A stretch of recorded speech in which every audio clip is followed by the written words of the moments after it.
چلیے میں نوجوانوں سے کہتا ہوں، بزرگوں سے بھی کہتا ہوں، چلیے ایک پریکٹیکل کیجیے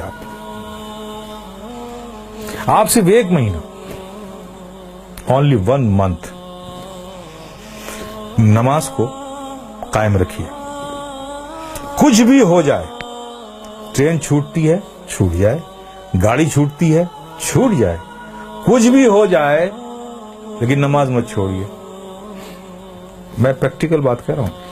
1 مہینہ اس پر قائم رہیے، پھر 1 مہینے کے بعد نماز خود ہی آپ کو نہیں چھوڑے گی. آپ کر کے تو دیکھو یار، کر کے تو دیکھو میرے پیارے، پھر دیکھو کیا لطف آتا ہے. آج تمہیں سایہ بھی ڈرا رہا ہے نا، سایہ سے بھی ڈر لگ رہا ہے نا.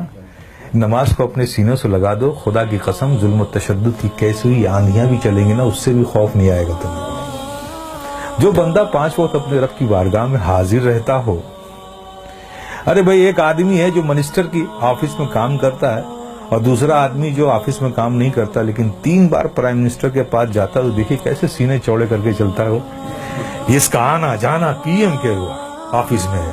دیکھیے اس سے لوگ ملتے ہیں، صاحب یہ پی ایم کے یہاں، اس سے پی ایم سے تعلقات ہے، پی ایم کے یہاں آ جاتا ہے، ہمارے پریزیڈنٹ سے اس کے تعلق. دیکھیے کتنا بے خوف گھومتا ہے اس ملک میں. اور تم، اللہ نے کتنا فضل فرمایا کہ 5 وقت تمہیں یہ سعادت نصیب کرتا ہے. میرے بندو، آؤ میری بارگاہ میں. جب تم کھڑے ہوتے ہو تو میں تمہیں دیکھتا ہوں، تمہاری عبادت، اور ایسی حالت میں کھڑے ہوتے ہو، ایسی حالت میں کھڑے ہوتے ہو. چونکہ میں دیکھوں گا نا، تو میں جسے دیکھوں اس کی حالت بھی تو ویسی ہو.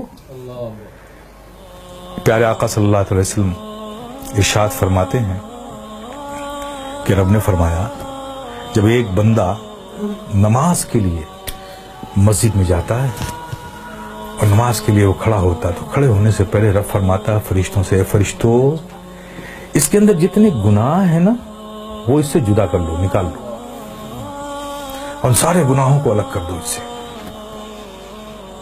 فرشتے اس کے سارے گناہ نکال لیتے ہیں. اب بتائیے، سارے گناہ نکل گئے اور آپ نماز میں کھڑے ہو گئے. اللہ اکبر. اور رب کی توجہ آپ پر، رب آپ کو دیکھ رہا ہے، آپ اس کی عبادت میں کھڑے، گناہوں سے خالی ہو گئے. آپ سوچئے، اب نماز ادا کر رہے ہیں صدق دل سے، میاں انہماک کے ساتھ، رب کے ذکر میں، اس کی یادوں میں مستغرق ہو کے آپ جو بھی دعا مانگو، گناہ الگ کر لیے گئے، عبادت میں ہو، رب کی بارگاہ میں ہو، دعا قبول نہ ہو. لیکن دیکھیے ہماری مادیت کا اثر دیکھیے کہ وہاں بھی ہمارا ذہن بھٹکتا رہتا ہے. آپ سمجھ رہے ہو نا. پھر اس کے بعد کیا ہوتا ہے، جب وہ بندہ نماز سے فارغ ہوتا ہے، کتنی بڑی نعمت ہے آپ سوچو.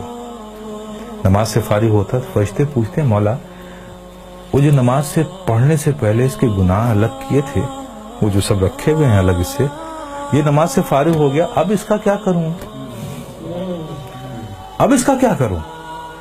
تو رب فرماتا ہے، جب تم نے الگ کر لیا ہے تو الگ ہی رہنے دو. آئے ہے، کتنی بڑی نعمت سے ہم محروم ہو رہے ہیں، خدا کی قسم ہیں. اس لیے میرے عزیز، میرے پیارے، یہ بہت بڑی نعمت ہے، بہت بڑی نعمت.